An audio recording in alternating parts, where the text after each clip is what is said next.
ऋषि भृगु संस्कार आरंभ करें। देवी मैना, अपने नाती को बुलाइए जिससे हम विधि प्रारंभ कर सकें।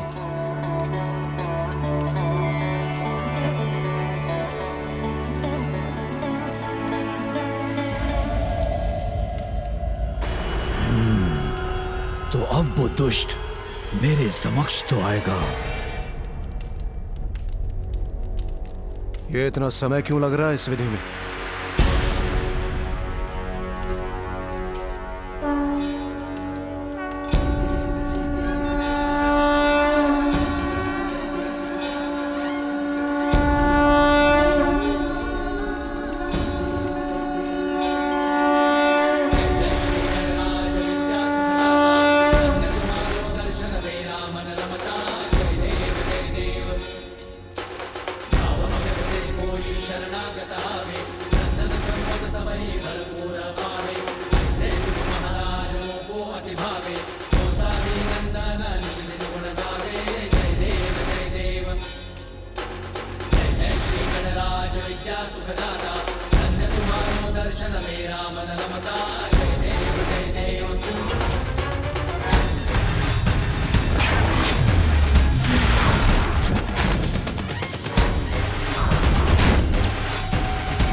स्पष्ट नहीं देख पा रहा हूं उस बालक को मैं।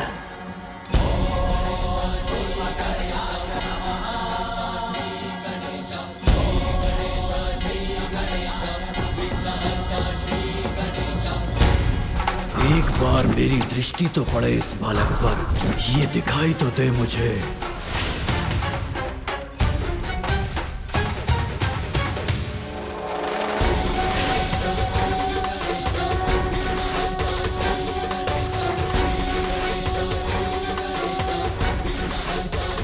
ये है वो बालक, ये तो इतना छोटा और दुर्बल है। मैं व्यर्थ चिंता कर रहा था।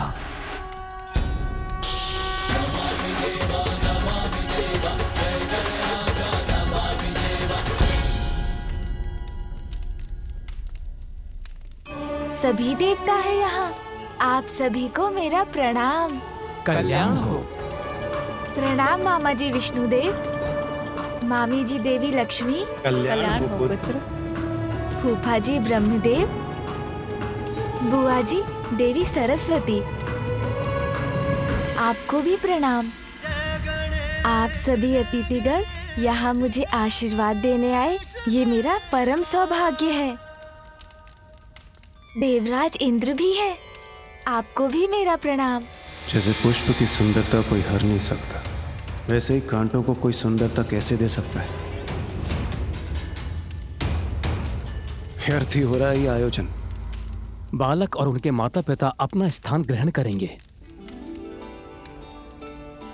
सर्वप्रथम छठी का संस्कार होगा। बालक की बुआ उसे काजल लगाएगी।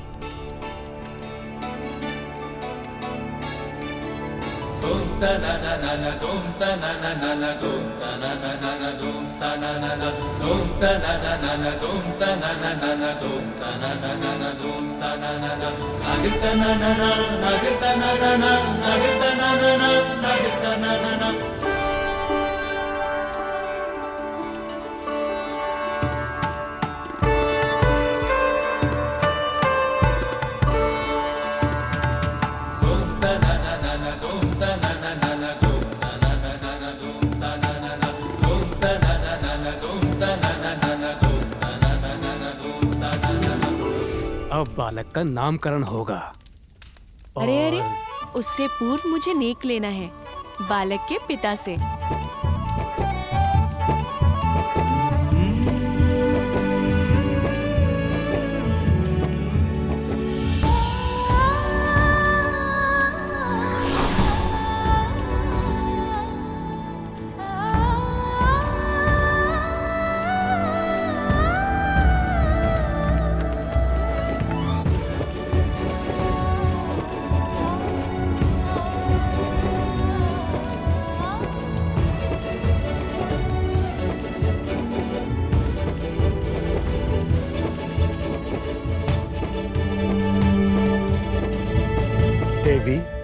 क्या अब हम नामकरण की विधि प्रारंभ कर सकते हैं?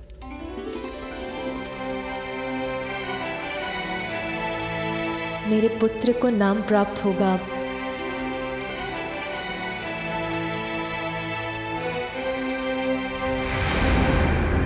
ओम अग्नये स्वाहा, ओम अग्नये स्वाहा, ओम अग्नये स्वाहा, ओम प्रजापतये स्वाहा, ओम प्रजापतये स्वाहा, ओम प्रजापतये स्वाहा, ओम भूरग्नये स्वाहा, ओम भूरग्नये स्वाहा, ओम भूरग्नये स्वाहा।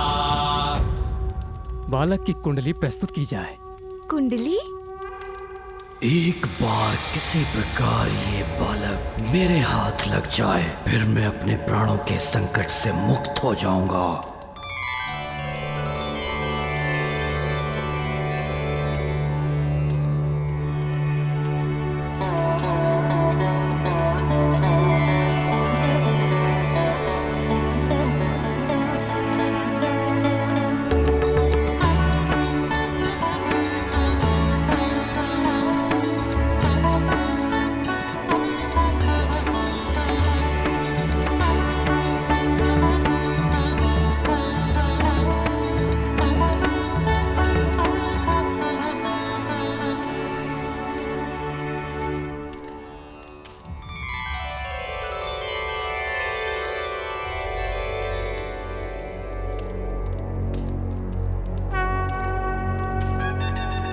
प्राप्त हुआ है बालक को? क्या नाम दिया गया उसे? अभी पता चल जाएगा पार्वती नंदन का क्या नाम है। हमें बालक के नाम का प्रथम अक्षर प्राप्त हुआ है। अब ब्रह्मदेव वो अक्षर देवी सरस्वती को बताएंगे।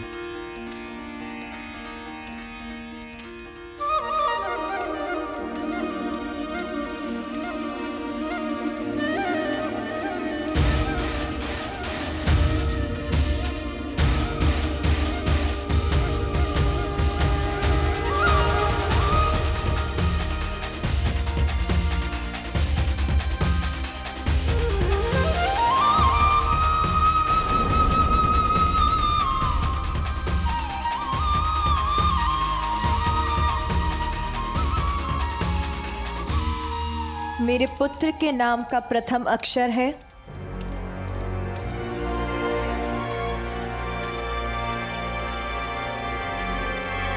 ग।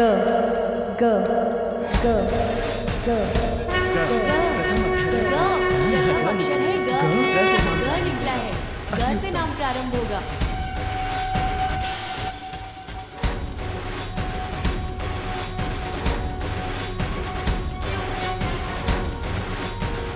और अब महादेव हमारे पुत्र को इस अक्षर से प्रारंभ होने वाला नाम देंगे।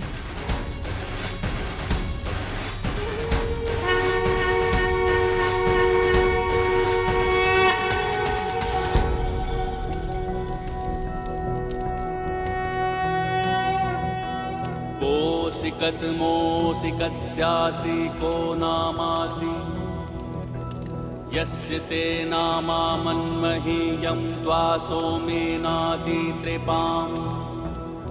भूर्भुवस्वः सुप्रजा प्रजाभिः स्याथं सुवीरो वीरः सुपोषपोषः ॐ कोशिकद्मोऽस्येषोऽस्यमृतोऽसि आहस्पत्यं मासं प्रविश गजानन।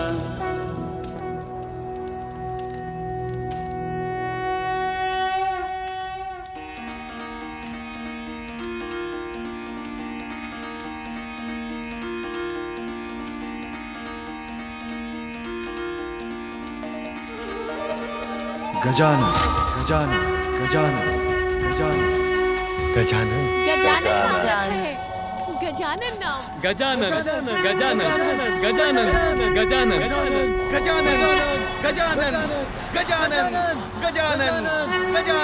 गजानन गजानन गजानन गजानन गजानन, तुम गजानन हो पुत्र। गजानन?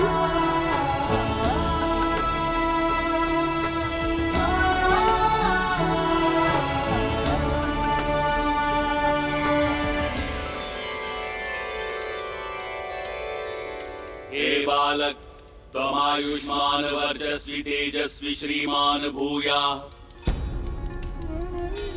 भिन्न भिन्न स्थानों पर जाकर बालक के नाम की घोषणा कर दो, जिससे सभी को महादेव और देवी पार्वती के पुत्र का नाम ज्ञात हो जाए।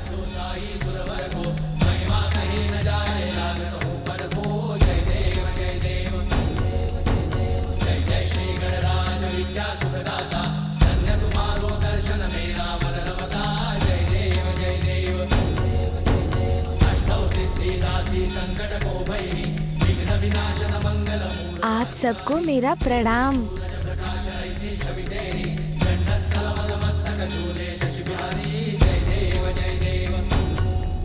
देवगण, अब विधियां संपन्न हो चुकी हैं। हम देवताओं को यहाँ से प्रस्थान करना चाहिए। अब यहाँ रहकर कोई लाभ नहीं है।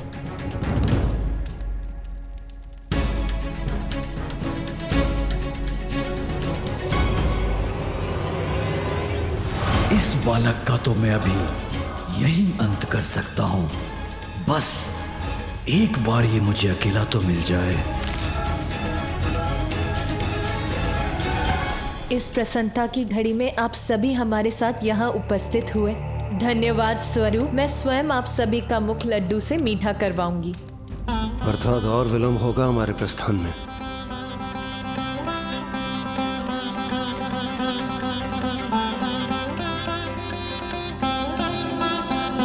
लड्डू, बहुत सुंदर नाम मिला है बालक को। हाँ, गजानन को सुनने में भी कितना अच्छा है। मुख तो अवश्य मीठा होना चाहिए। इतने आनंद की बात जो है। हाँ, आज है इतने आनंद का अवसर। भूख के कारण मेरा उदर अब ऐसी ध्वनि उत्पन्न कर रहा है। मुझे भोजन चाहिए माँ। माँ किधर गई?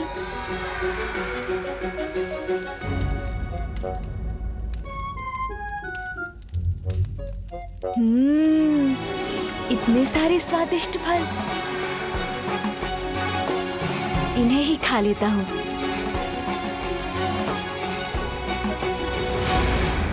अब ये बालक एकाकी कहाँ जा रहा है?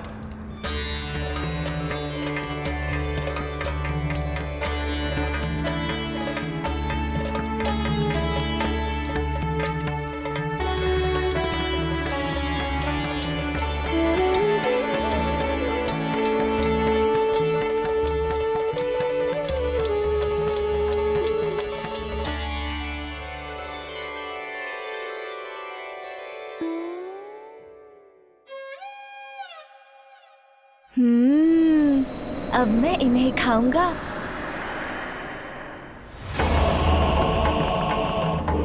अरे, ये किसकी परछाई है?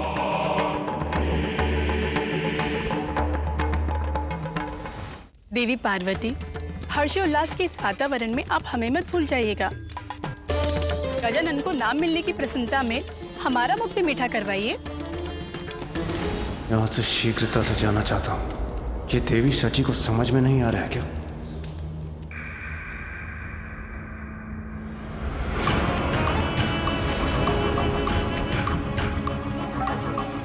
ये कौन है? मुखमंडल सौम्य है, किंतु नेत्र ऐसे हैं जैसे ज्वाला धधक रही हो उनमें। जो भी हैं, विचित्र हैं। विचित्र गजमुख बालक है ये, इसीलिए दुर्बल ही होगा। महादेव और देवी पार्वती का दूसरा पुत्र तुम्हारा काल बनकर प्रकट होगा। आप तुच्छ बालक से भयभीत होकर थर-थर कांपने लग गए। उचित कहती थी बुढ़िया सिंह का। व्यर्थ ही चिंतित था मैं इसे लेकर। पल भर में मिटा दूंगा मैं इसे।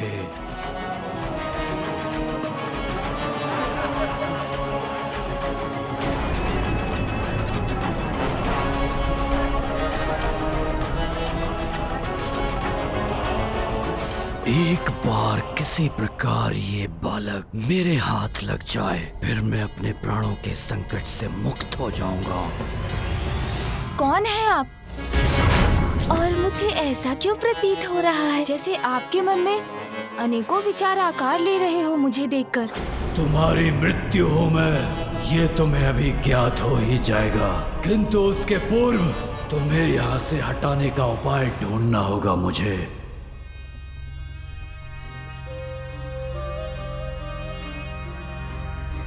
कौन हो सकते हैं ये? मिल गया मुझे उपाय इस बालक के ध्यान को भटकाने का। ओह, तो आपकी भी दृष्टि इन्हीं फलों पर है। देखिए ना कितने फल हैं यहाँ, किंतु चुनाव करना कितना कठिन हो रहा है। मेरे मन में बस यही विचार आपस में संघर्ष कर रहे हैं कि मैं लाल फल चुनूं या हरा। अब क्या करना है, उसका निर्णय तो लेना ही होगा ना। पर मैं निर्णय ले चुका हूँ मूर्ख बालक, किंतु तुम्हें कुछ भी चुनने की छूट नहीं दूंगा मैं। मेरे आदेश का पालन करोगे और हरा फल उठाओगे। हरा फल।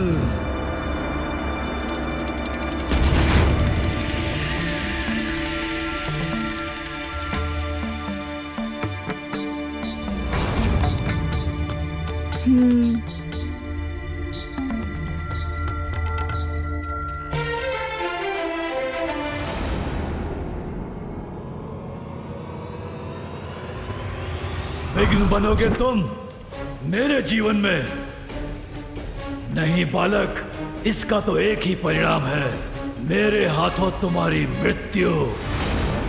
चलो उठाओ हरा फल और चलो मेरे साथ। उठाओ शीघ्र।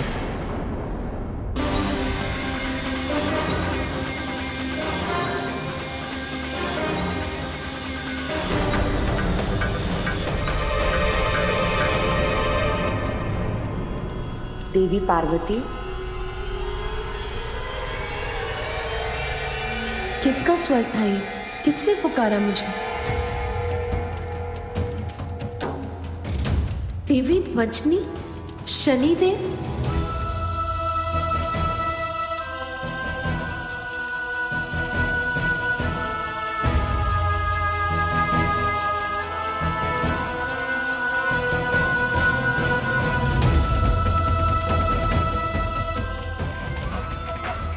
शनिदेव ने पुनः यहाँ आने का साहस कैसे किया?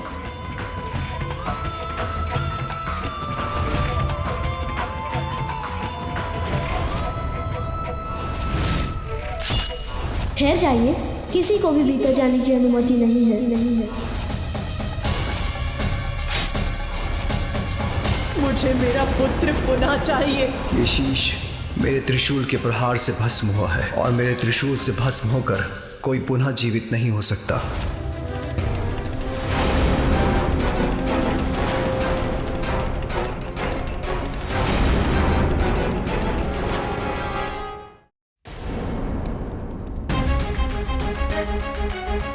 संकोच का कोई स्थान नहीं है। अब तुम्हें वही फल उठाना होगा जिसका चयन मैं कर चुका हूँ। उठाओ हरा फल, उठाओ बालक।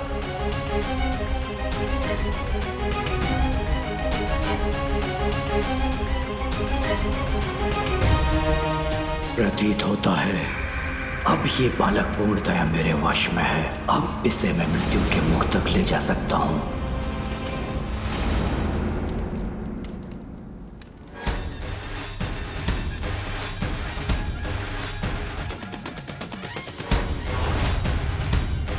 किंतु आपने तो मुझे बताया ही नहीं कि आप कौन हैं। ये तो मुझसे प्रश्न पूछ रहा है, अर्थात इसका मन मेरे नियंत्रण में नहीं।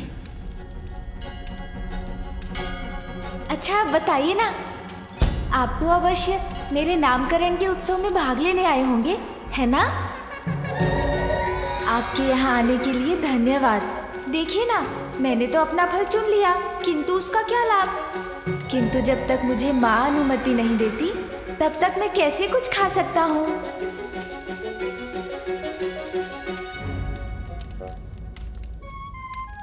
इसे दुर्बल मानकर इसकी शक्ति को कम आंकने की भूल तो नहीं कर बैठा मैं। इस पर तो मेरी सम्मोहक शक्ति का कोई प्रभाव नहीं हो रहा है।